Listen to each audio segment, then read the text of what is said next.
Why are you not making time for what's important in your life? And how would your life change if you did?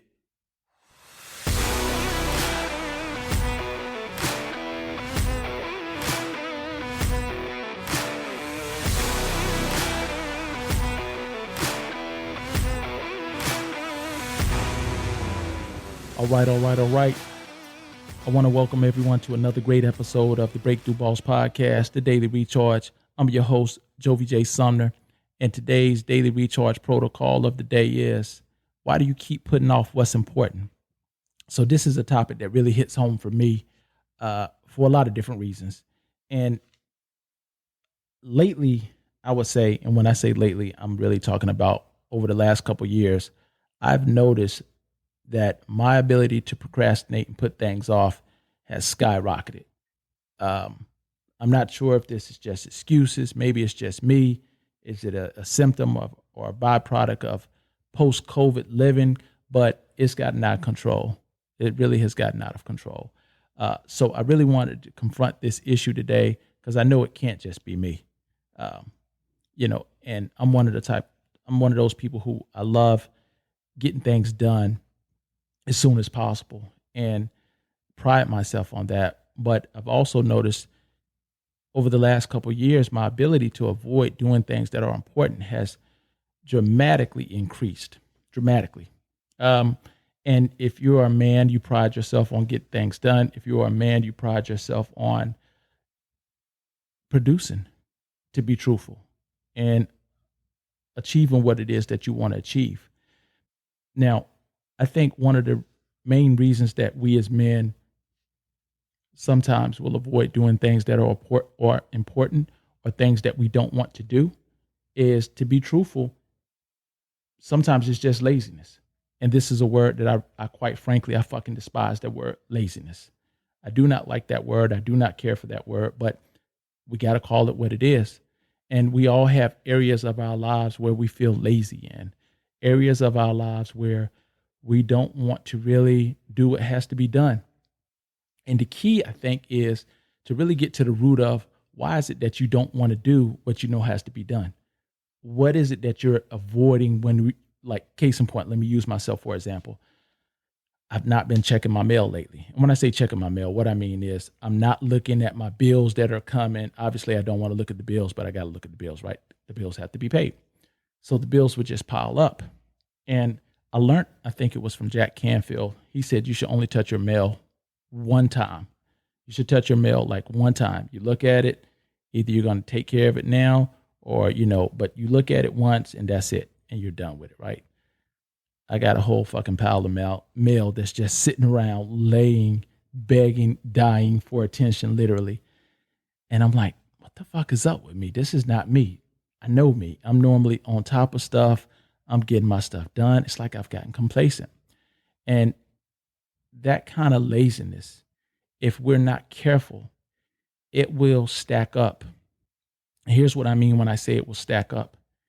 You'll put it off today. Then you put it off tomorrow.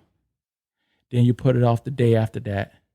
And after a while, you got a totally brand new habit that you didn't even realize or want because you kept saying, I don't feel like it or not now. And that's exactly what I've been doing. And now I've developed the muscle of laziness and it didn't previously exist. So I got to reverse that habit, kill it, get it out of there, and start getting back in the habit of just doing simple things as soon as it's time for me to do those things that I know that I got to do. I think another reason is also what I call the later syndrome, which is just the first cousin of laziness. The later syndrome is just a way of getting out of doing something that you know you need to do today or right now or immediately. And all of those words are closely interrelated to as soon as possible because it shows a sense of urgency. It shows a willingness to act in spite of your mood, regardless of how you feel. And as they always say, a body in motion tends to stay in motion. However, if you keep putting things off until later, now you're in motion and you have momentum towards procrastination, which goes back to laziness. And we all, again, have these areas where we have to really just we have to tackle these areas, because if we don't, then what happens is later is like someday. It just never fucking comes. So what I'm proposing is for myself and for anyone who catches this podcast today is get in the habit of doing some small things. When you find yourself putting things off until later on, when you find yourself not wanting to do something that you know you need to do, find something small that you are willing to do. And as ridiculous as it may sound, like, oh, that won't make a difference, it will. Because then you'll get the momentum going back in the right direction. Then you'll get the momentum. And sometimes I think subliminally and subconsciously, it's almost like a form of a very subtle form of confidence sometimes. It's a habit when we do things when they need to be done. It's a habit when we do something immediately. It's a habit also when we procrastinate. It's a habit when we say, I'll do it later. And those are some of the phrases that you really want to catch yourself using. Oh, I'll wait until later. Listen at that word, wait. I'll do it later. Later. I don't feel like it. See, listen at that phrase. And really that phrase is telling us something about ourselves. It's telling us that we're allowing our emotions to dominate us. Instead of mind over matter, the matter is over mind. And that's what we don't want. And when we find ourselves going into those spaces, we want to reel ourselves back in and get back focused and get recentered and get, disciplined again, and turn the momentum in the opposite direction against itself to start things to going back towards the direction that we want them to go. Let me say this. Another reason I think that we will not do things that are important is because sometimes we just don't really have clarity. And when we don't really have clarity, we will wait, or we will not execute, or not take action, or not do anything. And the reality is we don't really have a lot of clarity. We haven't specified what we want to do. We haven't specified exactly what we want. We haven't specified why we want something. We just have a vague, abstract idea or desire. And clarity truly is power. However, we have to be specific with our clarity, and we have to be detailed with our clarity. If you know what you want and you don't know why you want it, you're in the ball game. You have the first equation. However, the juice is in the why. That's what's going to get you into action. The juice is in why you want to do what you want to do. The juice is in why you want the outcome you want. Why you want the money you want, why you want the female or the relationship that you want, why you want the house or the career or the business that you want. That's where the juice is at. And you got to have them both. You got to have the what and the why. Because if you don't, you're being vague. And vagueness won't get you what you want.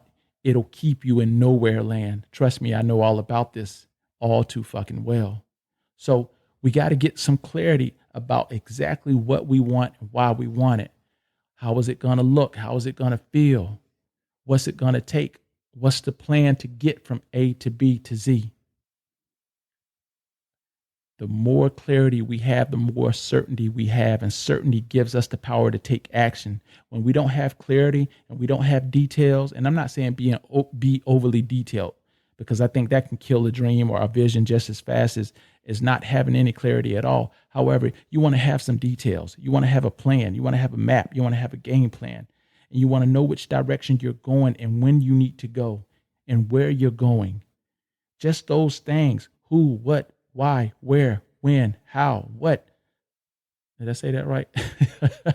But just having those kind of questions that you ask yourself, and you put the time and the energy into defining those things and answering those questions, will give you a lot of certainty, and it'll give you a lot of momentum and a lot of drive and a lot of power too.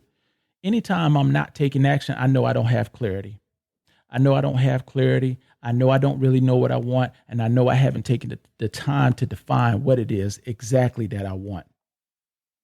The last reason that, and I'm not saying this is the only last reason, but the last reason I say that a lot of times also we're not doing what's important is because a lot of times I think we have inner conflicts about things that we may say we want.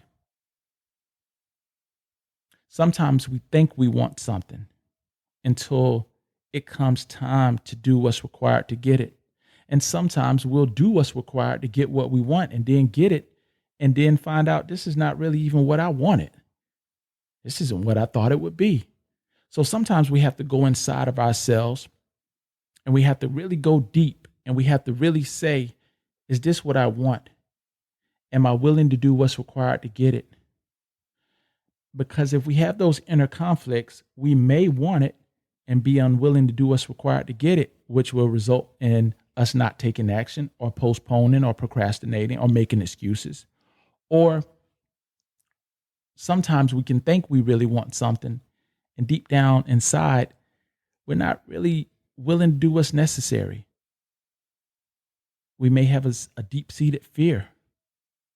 We may have some hesitations or some doubts or some worries. And those are the parts that we really got to go inside and do the inner work, because those things, those emotions and feelings can stem from many years ago. They can stem from childhood, adolescence, early adulthood, even, your present life. You may be experiencing some things and, you may say, I would love to be a billionaire, but when you find out what that's really like, it may not be what you want. It may be too much for you. You may say, this is not the lifestyle that I desire to have. I remember when I was growing up, I used to think I wanted to be famous until I realized these people have no privacy. When you become an A-lister, you have no privacy. People in your bushes, you're out with your family. People always want your autographs. You now are a public piece of property in a sense. You have no more privacy. And after I got a little age on me, I was like, I'm so grateful I'm not famous because I don't desire to have that kind of fame,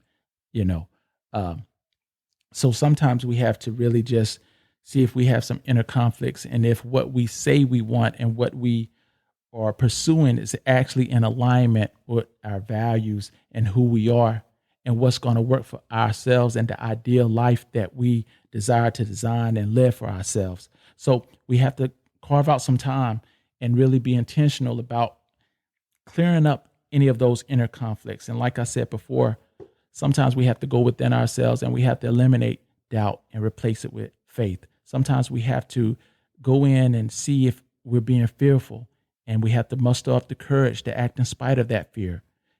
We have to do those things. We have to get in a resourceful state and do those things in spite of how we feel. And we have to develop that as a habit. And when we do that, now we are developing the habit of overcoming procrastination, the habit of overcoming laziness, the habit of overcoming putting things off until later. When we carve out the time to create clarity about what we want and why we want it and what it will take to get it, now we're giving ourselves a roadmap and a plan that we can follow with certainty, and we can feel certain, and we'll take action and execute. And that creates a greater chance of us creating those results and outcomes that we want and desire. And when we go within ourselves and we resolve those inner conflicts, we also increase the probability that we'll accomplish or achieve those goals that we set for ourselves, because now we won't have those old nagging feelings of unworthiness. We won't have those old feelings of the fear of success or the fear of failure or the fear of whatever it may be that you're pursuing, that only you know that you have some conflicts around. And sometimes we don't even know it ourselves. Sometimes we need someone else to point it out to us and say, hey, you've been saying you wanted to do this for a long time, and you still haven't done it.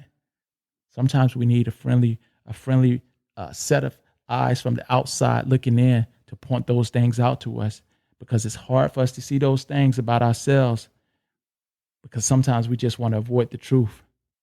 But ancient script says you shall know the truth and the truth shall set you free. It may not be easy, but it is worth it. So that's all I got for you guys today. If you're experiencing some laziness in your life, if you're experiencing some of what I call the later syndrome, or not taking action, or procrastination, or some inner conflicts, carve out some time, make some time to do some homework and some research and go within yourself. And if all else fails, just start doing some simple things to get your momentum back. Start doing just one or two things here and there, and then celebrate that part of yourself. Make that the habit. Make that the 21-day habit. It doesn't always have to be something monumental or something huge. Sometimes the biggest results come from the daily small things that we do consistently. And then those things stack up and lead to bigger things. So, as always, remember, stay focused, stay disciplined, stay dedicated, and stay hungry, because lions are always hungry for more. Make sure you share this podcast if you enjoyed it. Check out our YouTube channel. Follow us on Instagram. Follow us on Facebook. Follow us on TikTok. And listen, guys, as always, I'm sending you love, light, peace, and prosperity. I'm your host, Jovie J. Sumner, and I want to thank you for tuning in to another episode of the Breakthrough Boss podcast, The Daily Recharge. God bless, guys.